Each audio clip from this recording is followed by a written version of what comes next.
اولیاء بعضهم اولیاء بعض صدق اللہ مولانا العظیم ان اللہ و ملائکتہ یصلون علی النبی یا ایہا الذین آمنوا صلوا علیہ وسلموا تسلیما الصلاۃ والسلام علیک یا رسول اللہ وعلی آلک واصحابک یا حبیب اللہ الصلاۃ والسلام علیک یا رحمت للعالمین وعلی آلک واصحابک یا خاتم النبیین۔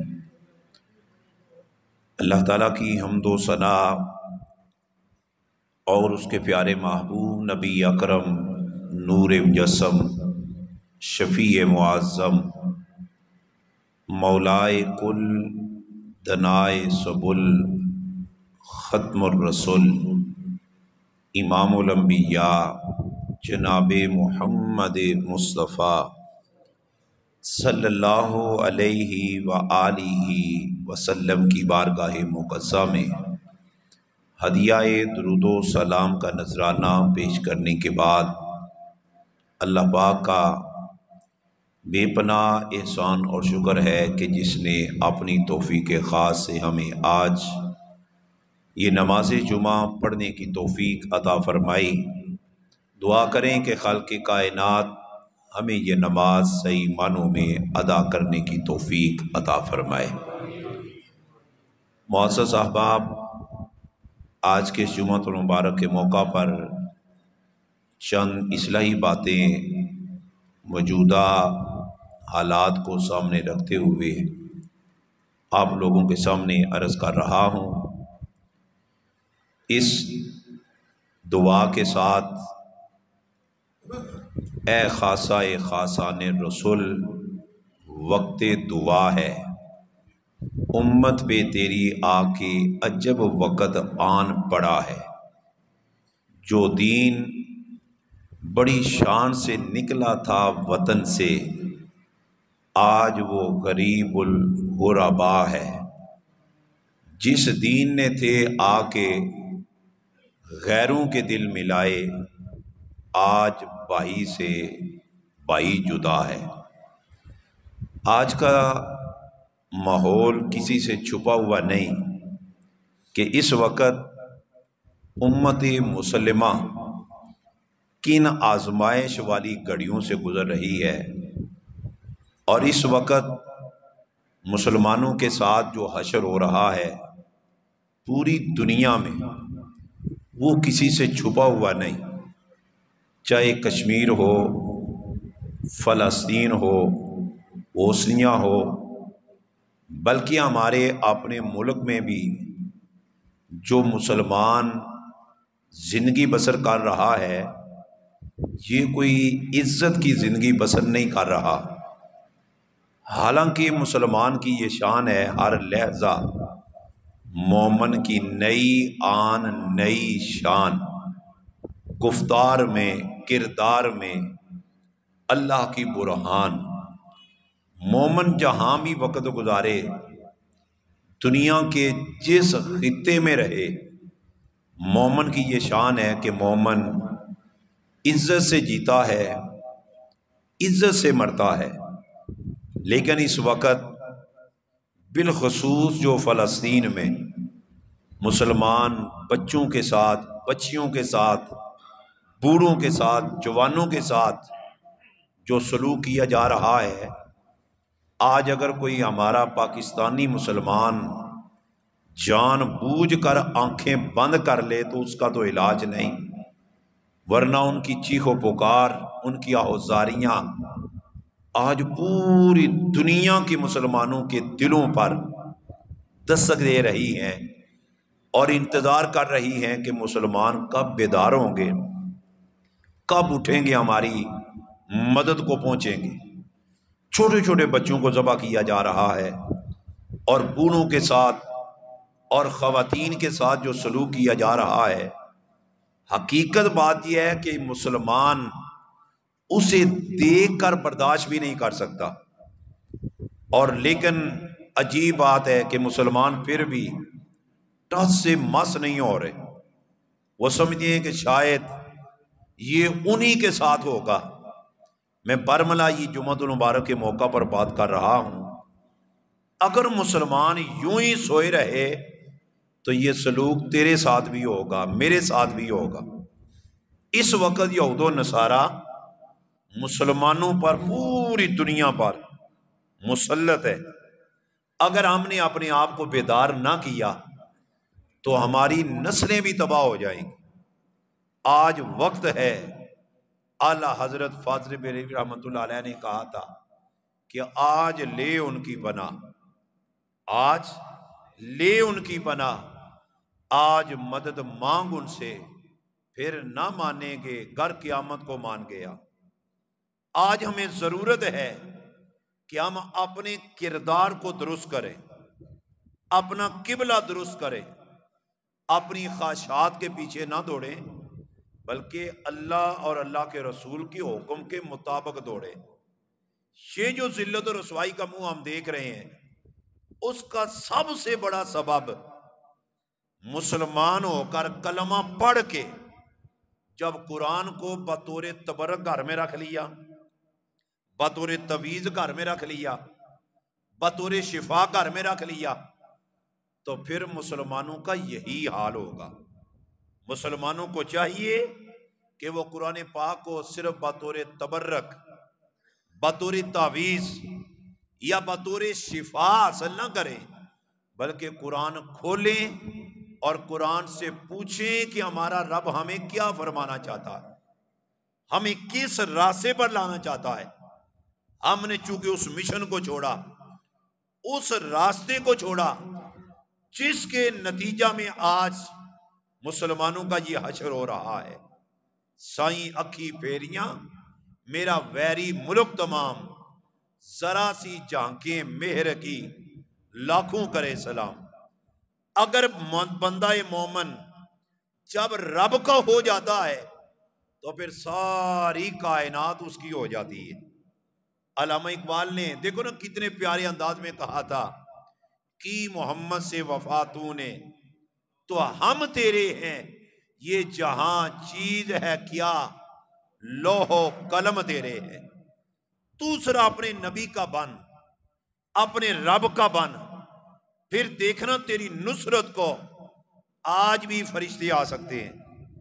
تیری مدد کے لیے آج بھی فرشتے تیری مدد کر سکتے ہیں، لیکن اس کے لیے ہمیں اپنا قبلہ درست کرنا ہوگا. لیکن افسوس آج پوری دنیا کے مسلمان، بالخصوص مسلمان حکمران، انہوں نے تو یہ سمجھ رکھا ہے کہ جب تک یہود و نصارہ ہم سے راضی نہیں ہوں گے شاید ہمارا سانس ہی نہ نکل جائے، شاید ہمارا جینا حرام ہو جائے. یہ سراسر قرآن کے نظریے کے مخالف نظریہ ہے. قرآن نے کہا یہود و نصارہ کے قدموں میں نہ بیٹھو، اگر قدموں میں آنا ہے تو اللہ کے محبوب کے قدموں میں آؤ. جتنا بھی یہود و نصارہ کو خوش کر لیا جائے.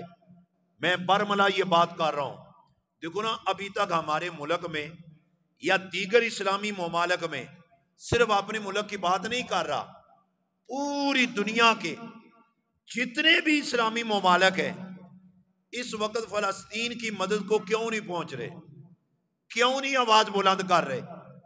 اس کا سبب صرف ایک ہے، کہیں یہودی ہم سے ناراض نہ ہو جائیں، عیسائی ہم سے ناراض نہ ہو جائیں، ہمارا قرض بند نہ ہو جائے، ہماری فلاں سہولت بند نہ ہو جائے. میں قسم با خدا یہ بات کرتا ہوں، تم قرض کی بات کرتی ہو، تم امداد کی بات کرتی ہو، تم یہود و نصارہ کے پاؤں بھی چاٹو، پھر بھی وہ مسلمانوں سے خوش نہیں ہوں گے، وہ مسلمانوں سے راضی نہیں ہوں گے. وہ اپنے پنجے میں مسلمانوں کو لینا چاہتی ہیں، مسلمانوں کو اپنے ماتحت، اپنے کنٹرول میں لانا چاہتے ہیں. اس کے لیے وہ اپنے سارے جتن کر رہے ہیں اور ہمارے مسلمان اس کا استعمال ہو رہے ہیں. آج فلسطین کے ان چھوٹے چھوٹے مسلمانوں کی چیخ و پکار سنے، اگر رات کو سخت بھی نیند آئی ہو نا، ایک صرف ویڈیو دیکھ لیں تو ساری ساری رات بعد کا نیند نہیں آتی یار، آخر وہ بھی تو ماؤں کے بچے ہیں، وہ بھی تو کسی آنکھوں کے تارے ہیں، وہ بھی تو کسی کے جگر کا ٹکڑے ہیں جو ماں باپ کے سامنے چیخ رہے ہیں، کسی کے سر سے خون بہہ رہا ہے، کسی کی ٹانگ ٹوٹی ہے، کسی کا بازو ٹوٹا ہے۔ ذرا اپنی اولاد کو سامنے رکھا، صرف بچے کو بخار ہو جائے نا تو ساری ساری رات ماں باپ سوتے نہیں، کہتی ہیں اب تو سونا ہمارے حرام ہو چکا ہے، جینا حرام چکا ہے۔ وجہ کیا؟ کہ بیٹا بیمار ہے، بیٹے کو بخار ہے، تو کیا ان ماؤں کے سینوں میں دل نہیں؟ ان باپوں کے جسموں میں جان نہیں؟ کیا اپنی اولاد سے وہ پیار نہیں کرتے جن کے سامنے بچوں کے ساتھ ظلم ہو رہا ہے؟ مسلمان اگر اس ظلم کو برداشت کر لیں تو اس کو مسلمانی نہیں کہتے، اس کو مسلمانوں کی بے غیرتی کہتے ہیں، کہ مسلمان اپنے مشن سے ہٹ چکا ہے، مسلمان اپنے نبی کی تعلیمات سے دور ہو چکا ہے۔ میں یہی کہوں گا، اپنے من میں ڈوب کر پا جا سراغ زندگی، تو گر میرا نہیں بنتا نہ بن، اپنا تو بن۔ جتنی بھی باتیں یہود و نصارہ کی اگر مسلمان مانے گا، دن با دن مسلمان ذلیل ہوگا، عزت اسی دن پائے گا جس دن مسلمان اپنے رب کے سامنے سر جھکائے گا۔ اس کی میں اکثر مثال بھی دیتا ہوں، اور بعض صوفیاء نے بھی لکھا ہے کہ یہ یہود و نصارہ مسلمانوں کو کہاں تک پہنچانا چاہ رہے ہیں اور نتیجہ کیا نکلے گا۔ اس پر کسی بزرگ نے ایک حقائد بھی لکھی ہے، فرماتی ہے کوئی آدمی مرغ کا بڑا شوقین تھا، اس نے شوقیہ طور پر ایک مرغ پالا ہوا تھا، اسے بادام کھلواتا، پستہ کھلواتا، دیسی گھی کھلواتا، صبح و شام اس کی دیکھ بھال کرتا۔ اب ظاہر بات ہے، جو بندہ مرغوں کا یا جانوروں کا اتنا شوقین ہو وہ یقیناً ہمارے معاشرے میں شہزادہ ہی ہوتا ہے، اس کا جینا مرنا بڑا عجیب ہوتا ہے۔ اب وہ شہزادہ ذہن رکھنے والا صبح و شام مرغے کی دیکھ بھال کرتا، صبح کا وقت ہے، مرغے نے اذان پڑھی، شہزادہ رات کو لیٹ سویا تھا، رات کو مرغے کے دھیان لگا رہا، جب لیٹ سویا صبح مرغے نے اپنے معمول کے مطابق جب اذان پڑھی، آواز نکالی، شہزادے کی نیند میں خلل واقع ہوا، اس کو بڑا غصہ آیا، اس نے کہا یار میں اسے گھی کھلواؤں، اسے بادام کھلواؤں، اسے پستہ کھلواؤں، اور یہ کتنا بے ادب ہے، مجھے سونے بھی نہیں دیتا۔ غصے میں آ کر اس نے چھرا پکڑا اور مرغے کو لٹایا۔ مرغے نے کہا تو مجھ سے بڑا پیار کرتا ہے، یہ مجھے ذبح کیوں کرنے لگا ہے؟ اس مالک شہزادے نے کہا تو نے میری نیند کو خراب کر کے رکھ دیا ہے، لہذا میں تجھے ذبح کرنا چاہتا ہوں۔ اس نے ہاتھ جوڑے، منت سماجی کی، کہا مجھے ذبح نہ کر، آج کے بعد میں اذان نہیں پڑھوں گا۔ مالک نے کہا ٹھیک ہے، خوش ہو جاتا ہے۔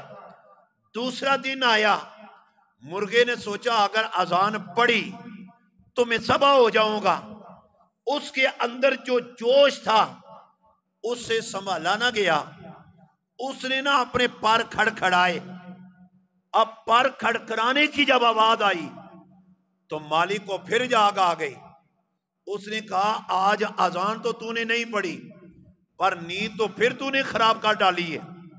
مرغے نے پھر ہاتھ جوڑے، کہا خدا کے لیے مجھے ذبح نہ کر، آج کے بعد میں حرکت بھی نہیں کروں گا، اذان بھی نہیں پڑھوں گا اور حرکت بھی نہیں کروں گا۔ مالک نے پھر چھوڑ دیا۔ جب وہ مرغا پورا فرما بردار بنا، ایک دن مالک کا دل چاہا آج اسے ذبح کروں، بھوک لگی ہے مزے سے کھانا کھاؤں. اس نے چھرا پکڑا، مرغے کو ذبح کرنے لگا تو مرغے نے ہاتھ جوڑے، کہا شہزادہ مالک تو نے کہا اذان نہ پڑھ، میں نے اذان چھوڑ دی. تو نے کہا پڑھ پڑھانا نہیں، میں نے پڑھ پڑھانا چھوڑ دیا. اب بتانا مجھے ذبح کیوں کر رہا ہے؟ شہزادہ کہنے لگا آج کھانے کو دل چاہتا ہے، آج سونا سالن بناؤں گا، تیرا سالن تیار کر کے میں کھانا کھاؤں گا. مرغ چونکہ پہلی دو باتیں منوا چکا تھا، اس نے ہاتھ جوڑے، اس نے کہا مالک صاحب آپ جو بھی شرط رکھو گے میں شرط قبول کر لوں گا، پر خدا کے لیے مجھے ذبح نہ کرو، خدا کے لیے مجھے ذبح نہ کرو. اب چونکہ مالک یہ نتیجہ اخذ کر چکا، فیصلہ کر چکا تھا کہ میں نے اسے کھانا ہے. اب مالک نے شرط کیا رکھی؟ کہا اگر تو انڈا دے دے تو میں تجھے چھوڑ دیتا ہوں، اگر انڈا نہیں دے گا تو پھر میں تجھے ذبح کروں گا. اب مرغے کی آنکھوں میں آنسو آئے، رو پڑا، کہنے لگا کوئی اور شرط رکھو. کہا اور شرط نہیں، شرط یہی ہے انڈا دے میں چھری پیچھے رکھ دیتا ہوں، تجھے ذبح نہیں کروں گا. مرغ کی آنکھوں میں آنسو آئے، کہا انڈا نہیں دے سکتا. اس نے کہا انڈا نہیں دے سکتا تو پھر میں ذبح کرنے سے چھوڑ نہیں سکتا. پتہ نہیں آپ لوگوں کو کوئی سمجھ آئی یا نہ آئی؟ میں نے بڑے آسان انداز میں بات سمجھائی. جب مرغے کی گردن پر چھری آئی تو اس وقت مرغے کے ضمیر نے آواز نکالی، اے آخر ذبح ہی ہونا تھا تو کتنا اچھا تھا اذان دیتے ہوئے ذبح ہو جاتا، مرنا ہی تھا تو اذان دے کر مرتا. اب نہ تو انڈا دے سکتا ہے نہ تو یہ کام کر سکتا ہے، تو پھر تجھے ذبح تو اس نے کر دیا. میں ہاتھ جوڑ کے پوری دنیا کے مسلمان حکمرانوں کے سامنے یہ بات برملا کر رہا ہوں، خدا کے لیے ہوش کے ناخن لو. جب انڈا دینے کی باری آئی انڈا نہیں دے سکو گے. انہوں نے جب تمہیں کھانا ہے، یہود و نصارہ نے جب تجھے کھانا ہے تو پھر تمہیں ایسی شرط رکھیں گے. اب تو تم ان کی ساری شرطیں مان رہی ہو کہ جناب یہ بھی نہ بولنا، یہ کام بھی نہ کرنا، یہ کام بھی نہ کرنا. فلسطین کے مسلمان چیخو پکار کے وہ مسلمان حکمرانوں کو بلا رہے ہیں کہ کہاں ہے امت مسلمہ کے بادشاہ، کہاں ہے امت مسلمہ کے حکمران، وہ کب ہماری مدد کو آئیں گے، کدھر سے آئیں گے؟ وہ تمہارے راہوں کو دیکھ رہے ہیں اور تم اپنی دولت اور حکومت کے نشے میں بیٹھ کر تم کہہ رہے ہو کیا ہوا، ہم پر تو وقت نہیں آیا، ہمیں تو امداد دی جاتی ہے، ہماری تو مدد کی جاتی ہے، ہمیں تو قرضہ دیا جاتا ہے. خدا کے بندے آج تو بات مان رہی ہو کہ یہ بھی کرو، تم کہتے ہو یہ بھی کرتی ہیں، وہ کہتے ہیں یہ بھی کرو، یہ بھی کر رہی ہیں. جب انہوں نے کہا کہ یہ ملک ہمارے حوالے کرو اور تم قیدی بن کر ہمارے پاس آؤ، ہماری نوکری کرو، وہ انڈے والا مقام آ جائے گا. ہمارے امام اہل سنت نے اسی لیے تیرے دل پر دستک دیتے ہوئے کہا آج لے ان کی پناہ، آج مدد مانگ ان سے، پھر نہ مانیں گے قیامت کو گر مان گیا. میں آپ کے وسیلے سے یہ پیغام دے رہا ہوں، اے امت مسلمہ کے حکمرانوں، مرنا ہی ہے لیکن آؤ انڈا دے کر نہ مرو، اذان دے کر مرو. یہ مسلمان کی شان ہے. مسلمان جب مرتا ہے تو وہ سر جھکا کے نہیں مرتا، جب اللہ کی رضا کے لیے مرتا ہے تو سینہ تان کے مرتا ہے، وہ سر اٹھا کے جاتا ہے، اس کا سر جھکا نہیں ہوتا. تاریخ گواہ ہے اس بات پر. اکیلا اکیلا مجاہد ارے بڑے بڑے بادشاہوں کے نرغے میں آیا. میرے پاک نبی کے اصحاب کی سیرت پڑھیں، ارے بچوں کو ان کے سامنے ذبح کیا جاتا رہا، ایک بھائی کو ایک کے سامنے ذبح کیا جا رہا ہے اور کہا جا رہا ہے تو باز آ، تو کلمہ چھوڑ دے تو اس وقت ان کی زبان پر ایک ہی ہوتا، جان دادم ایمان نہ دادم۔ جان جا سکتی ہے پر ایمان جا سکتا، سب بولو ایمان جا سکتا نہیں۔ آج جو مسلمانوں کے ساتھ ہو رہا ہے، اس پر میں دوسری بات جو عرض کرنا چاہ رہا ہوں، مجھے بھی اور تجھے بھی اپنے کردار پر سوچنا ہوگا، اپنے عمل پر سوچنا ہوگا۔ دیکھو نا، جمعۃ المبارک کے خطبات میں بھی فضائل بیان کیے جائیں تو لوگ کہتے ہیں واہ سبحان اللہ، باتیں تو ہوئی نا بڑی کمال کی۔ جب بات کی جائے نا اپنی یا تیری ذات کی تو کہتی ہیں لو اب مولانا بگڑ گئے ہیں، اب باتیں خراب کرنے لگے ہیں۔ لیکن خدا کے بندے، معاشرہ سنورے گا تب جب تو کسی کے گربان میں نہیں، پہلے اپنے گربان میں جھانک کر دیکھے گا کہ میں کیا کر رہا ہوں، میرا کردار کیا ہے، میرا عمل کیا ہے۔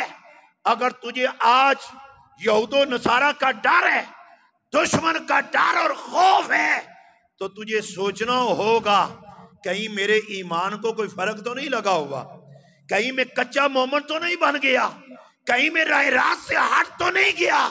اس لیے کائنات ساری کا نظام بدل سکتا ہے پر اللہ کا قرآن بدل سکتا۔ اس لیے کہ قرآن نے جو دعویٰ کیا، 1400 سال سے زیادہ عرصہ گزر چکا ہے، آج تک پوری دنیا کے دشمن سارے مل کر قرآن کے ایک دعوے کا بھی مخالف کر سکے۔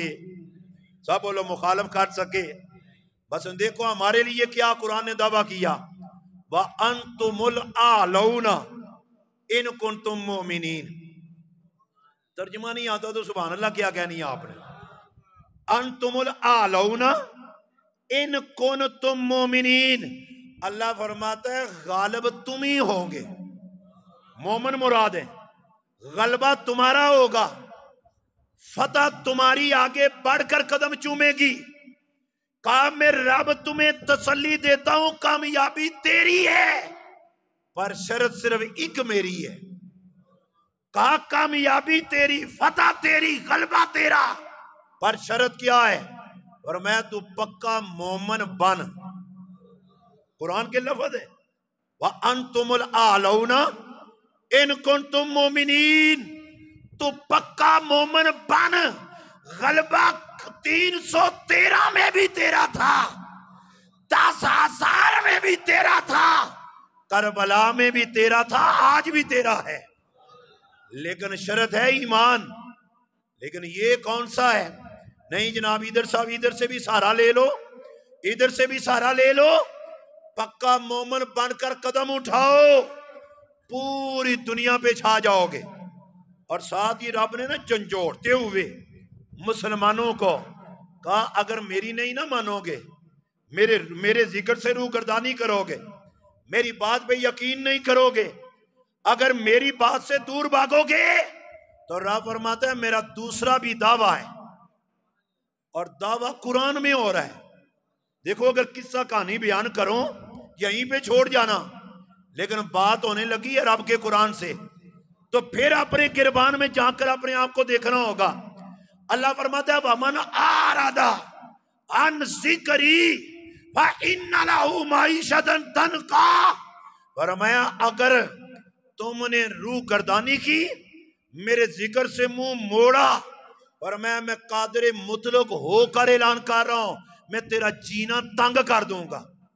اب یہ قرآن ہے، یا اللہ میرے تو اتنے نوکر چاکر ہیں، میری تو اتنی بڑی کوٹھی ہے، میرا تو اتنا بڑا کاروبار ہے، مجھے کسی کی کیا پرواہ۔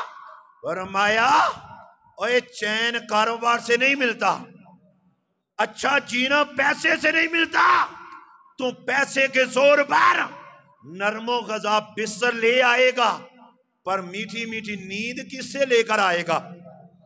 تو پیسے کے زور پر بادام اخروٹ تو خرید لے گا، طرح طرح کے میوہ جات خرید لے گا، پر صحت اور تندرستی تو تیرے رب نے دینی ہے۔ ارے پیسے کے زور پر تو طرح طرح کی ادویات اور کریمیں خرید کر اپنے چہرے پر تو لگا لے گا پر حسن تو تیرے رب نے تجھے دینا ہے۔ پر میں پیسے کے زور پر تم بڑی بڑی اینکیں تو خرید سکے گا پر آنکھوں کا نور تو تیرے رب نے دینا ہے. پر میں پیسے کے زور پر تو گاڑی تو خرید لے گا پر گاڑی میں بیٹھے گا کیسے؟ تجھے اٹھائے گا کون؟ تجھے چلائے گا کون؟ وَمَنْ أَعْرَضَ عَنْ ذِكْرِي فَإِنَّ لَهُ مَعِيشَةً ضَنْكًا. فرمایا میرے ذکر سے روگردانی نہ کر. گر تجھے دونوں عالم میں گر مقصود آرام ہے ان کا دامن تھام لو، محمد جن کا نام ہے. تم عزت چاہتے ہو، کامیابی چاہتے ہو، کامرانی چاہتے ہو، وہ کوٹھی اور کار اور بنگلے میں نہیں، وہ رسول اللہ کی غلامی میں ہے. آؤ میرے محبوب کے غلام بن جاؤ. اگر تم عزت کی زندگی بسر کرنا چاہ رہے ہو، کامیابی کرنا چاہ رہے ہو، تو فرمایا اس کے لیے سب سے آسان رستہ، میں سادے لفظوں میں بات کرنے لگا ہوں، سب سے آسان رستہ کیا ہے؟ اپنا فیصلہ چھوڑ، قرآن کا فیصلہ مان. شاید آپ لوگوں کے دل و دماغ سے بھی اوپر بات چلی گئی ہے. مسجد میں ہم مان لیتے ہیں، گھر جا کر کہتے ہیں نہیں یار میرا دل یہ چاہتا ہے.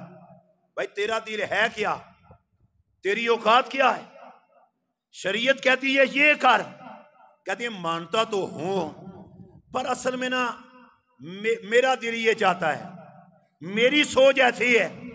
خاک ہو تیری سوچ پر، لعنت ہو ایسی بری سوچ پر جو قرآن اور حدیث کے سامنے، اللہ اور اللہ کے رسول کے فرمان کے سامنے وہ اپنی خواہشات کو ترجیح دے، اپنی خواہشات کو آگے رکھے. یہ مسلمانوں کا طریقہ نہیں، یہ غداروں کا طریقہ ہے، اللہ کے یاروں کا طریقہ نہیں. اللہ کے جو یار ہیں، جو بندے ہیں، وہ کہتے ہیں میری سمجھ میں آئے یا نہ آئے میں تو اسی کو ترجیح دوں گا جو میرے لیے میرا رب فرماتا ہے. دیکھو نا قرآن میں اس بار جو دلیل دینے لگا ہوں، اکثر ہمارے عوام الناس عام بات سنباسا ہو رہا ہے. کہتے ہیں اصل علماء کو تو اس بات کا نہیں نا پتا، اوپر سے کچھ مجبوریاں ہوتی ہیں. اگر ہم وہ تعلق بحال نہ کریں، اگر ہم ان سے یاری نہ رکھیں، اگر ہم لین دین نہ کریں تو یہ پاک نظام ہی نہیں چل سکتا. میں کہتا ہوں پھر قرآن پڑھنا چھوڑنا، اعلانیہ غدار بن کے سامنے آ. اس لیے کہ قرآن نے واضح لفظوں میں کہا سنو یا ایھا الذین آمنو لا تتخذوا الیہود والنصارى. فرمایا ایمان والو اللہ اعلان کر رہا ہے اوے یہود و نصارہ تمہارے دوست نہیں ہو سکتے. زور سے بولو سبحان اللہ. اب یہ کس نے بتایا یہود و نصارہ دوست نہیں ہو سکتے؟ اللہ نے. اور ساتھ ہی کیا فرمایا بعضهم اولیاء بعض. فرمایا یہ ایک دوسرے کے دوست ہیں، تمہارے نہیں. انما المؤمنون اخوہ. اوے مومن آپس میں بھائی بھائی ہیں، وہ تو صرف دوست ہیں نا. یہود و نصارہ تم اپنے بھائیوں میں ہو. مطلب کیا؟ اگر ایک طرف پوری دنیا مل کر آئے، وہ کہے کہ ان سے یاری نہ لگائیں، ان سے تعلق نہ رکھیں، تو ہمارا گزارا ہی نہیں ہوتا. دوسری طرف قرآن کی آیت کو رکھو. بات سمجھ آ رہی ہے یا نہیں آ رہی؟